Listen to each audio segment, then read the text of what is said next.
وبركاته. نحمد ونصلي على رسوله الكريم. أما بعد فأعوذ بالله من الشيطان الرجيم. بسم الله الرحمن الرحيم.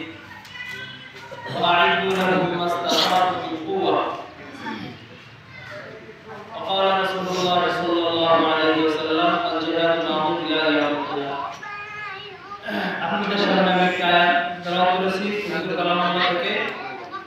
উক্ত আয়াতে আল্লাহ তাআলা বলেন, তোমাদের সাধ্যমতো তোমরা ওয়াইদু লাহুম মাস্তাতাতুম মিন কুওয়া, তোমাদের সাধ্যমতো তোমরা শক্তি অর্জন করো। এখানে কথাটি বুঝতে হবে যে আল্লাহ তাআলা বলতেছেন তোমার যা সাধ্য আছে তাই নিয়ে তুমি ততটুকুই তুমি নিয়ে প্রস্তুতি গ্রহণ করো।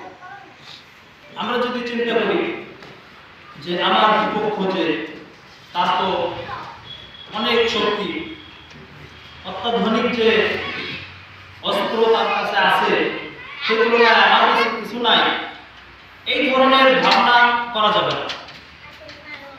এই জন্য আল্লাহ তাআলা বলছেন তোমার যা সাধ্য আছে তাই নিয়ে তুমি প্রস্তুতি গ্রহণ করো। দেখেন,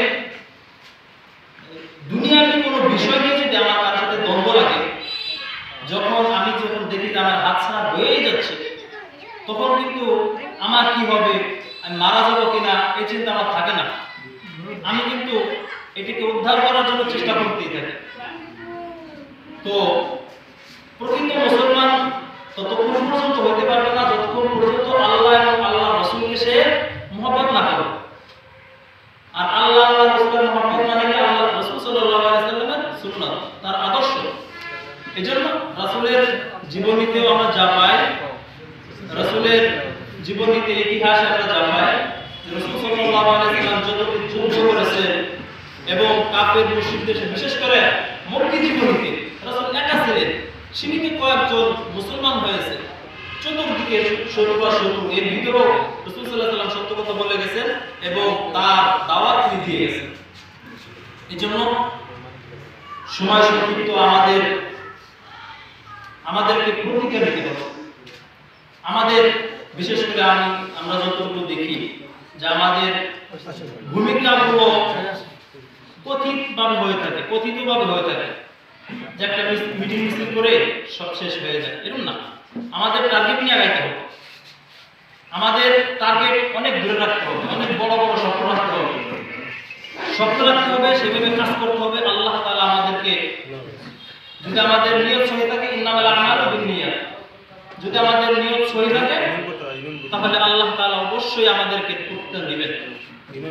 এজন্য রাসূল সাল্লাল্লাহু আলাইহি ওয়াসাল্লামের আদর্শ এবং কোরআন সুন্নাহর ভিত্তিতে আমরা যা পাই যে আমাদের এক নম্বরে নিজেকে প্রতিজ্ঞা নিতে হবে, প্রতিজ্ঞা করতে হবে, নিজেকে তৈরি করতে হবে দ্বীনের জন্য, ইসলামের জন্য, ইসলাম প্রতিষ্ঠার জন্য।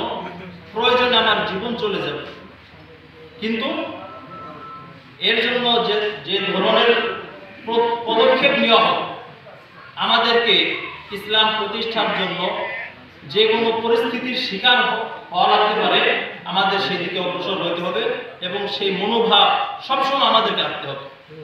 আর বিশেষ করে আমরা এই কিছু কথা, ভালো অর্থবোধক শব্দ কিন্তু খারাপ অর্থের দিকে নেওয়ার কারণে ওই শব্দটার দ্বারা খারাপ জিনিসই বোঝায়। যেমন এর ভিতরে একটি শব্দ হলো জঙ্গিবাদ। দেখুন, এটা হলো ফার্সি শব্দ, অর্থ হলো যুদ্ধ করা। যে যুদ্ধ করে সেই জঙ্গি। তাহলে রাষ্ট্রের জন্য যুদ্ধ করা সেনাবাহিনী, তারা রাষ্ট্রের জন্য যুদ্ধ করে, তাহলে সেনাবাহিনী জঙ্গি। এখানে আপনি যদি জঙ্গি দ্বারা সন্ত্রাস উদ্দেশ্য নেন, তাহলে এক নম্বরে দেশের সেনাবাহিনী যারা, তারা সন্ত্রাসী দেন। এই জন্য ভাইরা আমার, এই শব্দগুলো দিয়ে আমাদেরকে ধুলো দেওয়া হয়। আর আমরা অনেক সময় আবেগে বলে ফেলাই, আমি রাজনীতি করি না, এরপরে বলে ফেলি জঙ্গিবাদ। আমরা খারাপ অর্থবোধ নিয়ে কথাগুলো বলি, তো এর দ্বারা মানুষ কিন্তু খারাপটাই বুঝতেছে। এই জন্য এই জঙ্গি যে খারাপ উদ্দেশ্যটা নিয়েছে, এটা কিন্তু ইহুদি খ্রিস্টান অমুসলিমরাই নিয়েছে। তারা মুসলমানদের উপর চাপিয়ে দিয়েছে। এরপরে অনেক সময় দেখা যায় কিছু টুপি দাড়িওয়ালা